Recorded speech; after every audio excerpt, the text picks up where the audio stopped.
बिस्मिल्लाहिर्रहमानिर्रहीम। अस्सलाम वालेकुम नाज़रीन, मैं हूं आसिम नसीर और आप देख रहे हैं हमारा यूट्यूब चैनल आसिम सीरीज। नाज़रीन, हमारे साथ मौजूद हैं मशहूर मार्फ एस्ट्रोलॉजर न्यूमरोलॉजिस्ट मलिक महबूब साहब। अस्सलाम वालेकुम मलिक साहब, क्या हाल है, कैसे हैं आप? वालेकुम अस्सलाम। अल्लाह का करम है। आप बताएं क्या हाल है आसिम साहब।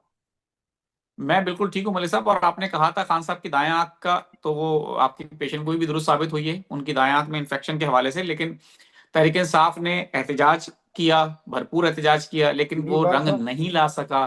खान साहब का अडियाला जेल में ही चेकअप हुआ।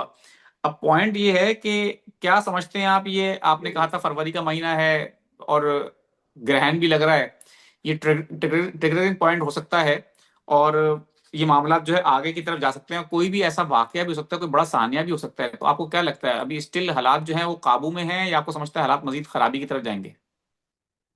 आसिम भाई, आपकी बात बिल्कुल सही है और मैं इत्तेफाक भी करता हूँ, क्योंकि जो ये अगला हफ्ता है, मैंने आपको पहले भी बताया है, बहुत से भी लोग मैं बताया है और बताते ही आ रहा हूँ कि ये केओटिक है।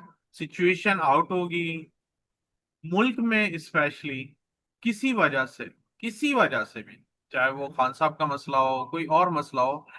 क्योंकि इतने दंगे फसाद नॉर्मल वजह से नहीं होते, लेकिन खुदा ना खास्ता पाकिस्तान प्लस दुनिया कोई मेजर इवेंट की तरफ जा रही है, और मैं आपको पहले से ही डेडलाइन दिए बैठा हूं। ये मार्च और सॉरी फरवरी और मार्च का महीना इस लिहाज से अच्छा नहीं है। और स्पेसिफिकली अगर मैं बोलूं तो 25 फरवरी से लेके, इनफैक्ट सॉरी 22 फरवरी से लेके 3 मार्च तक का जो टाइम है, जिस वक्त मार्स ट्रांजिट करेगा इक्लिप्स पॉइंट से, आप देखिएगा दुनिया के अंदर कोई खुदा ना खास्ता मेजर इंसिडेंट डेफिनेटली नजर आता है। और आने वाले दिनों में एक बात और भी याद करिए, ये रखिएगा। ये बात मैंने आपसे अब तक नहीं की थी, और मैं आज थोड़ा सा स्टडी कर रहा था तो मुझे एकदम से स्ट्राइक हुई कि ये जो इक्लिप्स है, ये इक्वेरियस साइन के अंदर हो रहा है। इक्वेरियस का लॉर्ड होता है राहु, और राहु इन्फेक्शन बहुत फैलाता है।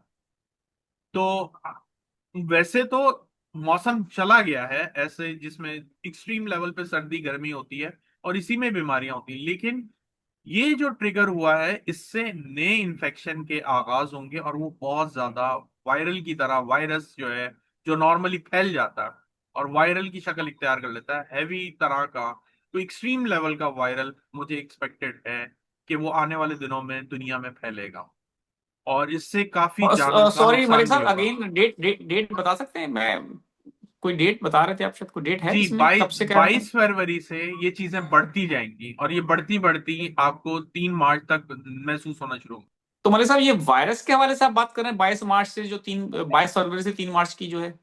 नहीं, ये इक्लिप्स के हवाले से बात कर रहा हूँ, जो एक इम्पोर्टेंट इवेंट, खुदा ना खास्ता कोई ऐसा मेजर एक्सीडेंट जो एक्सपेक्ट हो रहा है, इंसिडेंट हो सकता है, एक्सीडेंट हो सकता है, वो 22 फरवरी से लेके 3 मार्च तक का टाइम दे रहा हूँ मैं। लेकिन ये जो ठीक है। इक्लिप्स और ये जो लगेगा आपने इसके बाद से, वायरस वाली बात की थी, मैं पर्सनली आपसे वायरस वाली बात ही पूछना चाह रहा हूँ, जो आप कह रहे हैं इन्फेक्शन के हवाले से, तो उसका उसकी भी कोई डेट है? ये इसकी डेट यहां से ये फैलना शुरू हो जाएगा। अब बात वही है कि चीजें एकदम से स्टार्ट हो जाती हैं बैकग्राउंड में, जो कि हमारे सामने 1 या 2 महीने बाद आती हैं। तो मोस्ट प्रोबेबली अगले 2 महीने में ये वायरस आपके दुनिया में ज्यादा नजर आने वाला है। और मर्क्यूरी है तो बच्चों में सबसे ज्यादा ये फैलेगा। अब देखते हैं, अल्लाह करे सब अल्लाह की पनाह में रहे, लेकिन ये वायरस फिर से कोई ऐसा आने वाला है, लेकिन कोविड जैसा नहीं है, खुदा ना खास्ता कोविड 19 वाला नहीं है। वायरस, कोई नया वायरस आने वाला है, ये जरूर लगता है, जो पहले और नहीं था बच्चों के लिए अब खास आएगा। तौर पे?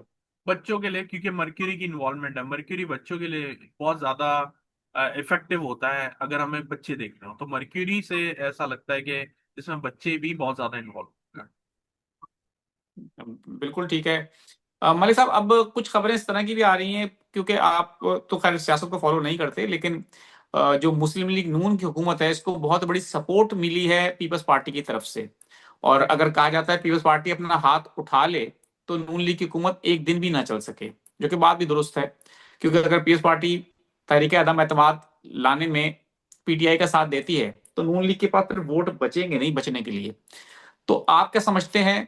अब खबरें ये हैं, कुछ अनकोट अनकोट सहाफी ने ये डिस्कस भी किया कि जरदारी साहब ने काफी गुस्से का इजहार किया है जो उनकी मुलाकात हुई है प्राइम मिनिस्टर साहब से, और वो अच्छी नहीं रही। उन्होंने शिकायतें की हैं कि जो वादे किए गए पूरे नहीं हुए। तो आप क्या समझते हैं के जो आप पेशेंट गोई करते चले जा रहे हैं कि हुकूमत के लिए ये साल जो है आखिरी साल हो सकता है, तो आपको लगता है कि ये जो डेवलपमेंट है, ये जो बातें हैं, ये इनको मैच्योर होने में कितना टाइम लग सकता है? और आपको लगता है कि कोई नया सेटअप के हवाले से जो आपने कहा है कि वो आने वाला है, वो कब तक एक्सपेक्टेड है? आसिम साहब, बात ये है कि मैं मानता हूँ आप सही बोल रहे हैं कि ग्राउंड रियलिटी में तो यही चीजें मैटर करती हैं।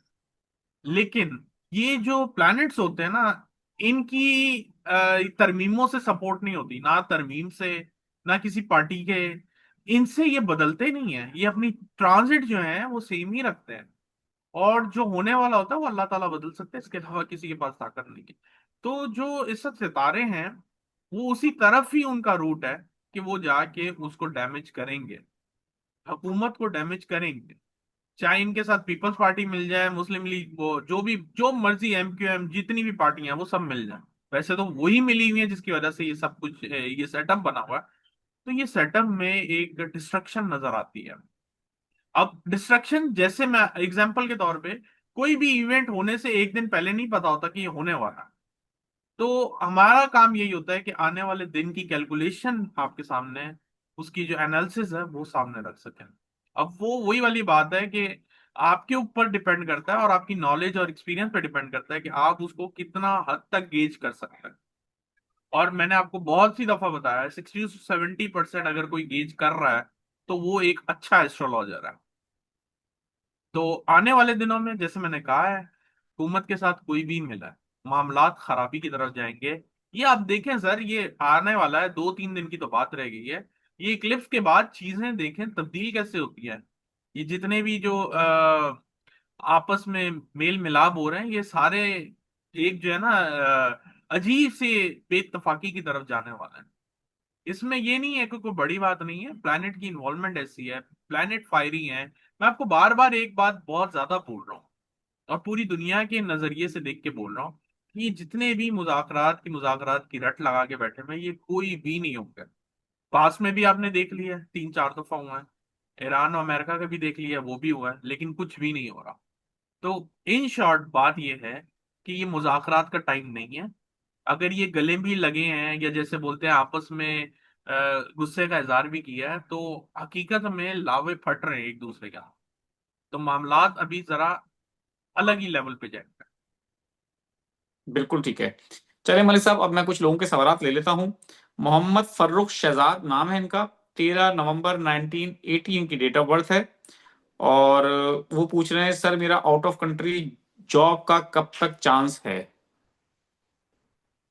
देखिए, अभी आप अप्लाई किया हुआ तो अलग बात है, लेकिन आपका जॉब का देखना इसमें से जरा मुश्किल होगा, जायचा बनाना पड़ेगा। लेकिन माशाल्लाह आपका टाइम अच्छा चल रहा है अभी। थोड़े से मसले मसाइल हैं अगले साल में, मुझे लग रहा है आप चले जाएंगे। थोड़े से स्ट्रगल हैं, चले जाएंगे आप।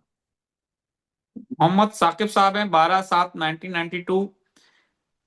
कामयाबी के हवाले से पूछ रहे हैं कि कब तक हो सकती है, और कौन सा काम करूं? जॉब, जो भी काम स्टार्ट करता हूं लॉस हो जाता है।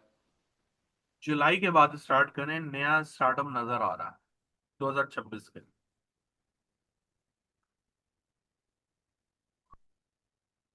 असद अली हैं, वो उनकी डेट ऑफ बर्थ है 18/10/2002। और माली हालात उनके ठीक नहीं है, तो पूछ रहे हैं कब तक ठीक हो जाएंगे।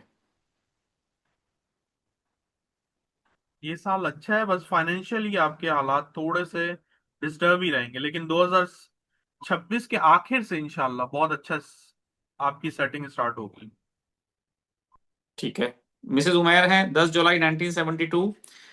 हमें कोयटा ही रहना चाहिए या कराची शिफ्ट हो जाना चाहिए, कोयटा के हालात की वजह से?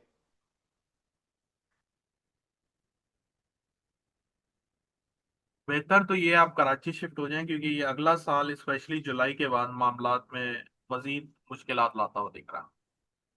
बिल्कुल ठीक है मलिक साहब, बहुत बहुत शुक्रिया हमें वक्त देने के लिए। नाज़रीन, यहाँ हमारे वीलॉग का वक्त खत्म हुआ। मुझे और मलिक महबूब साहब को दें इजाजत। आखिर में हमारा वही पैगाम है, मुस्कुराएं, प्यार बांटें और अपने आसपास के लोगों का ख्याल रखें। अल्लाह हाफिज।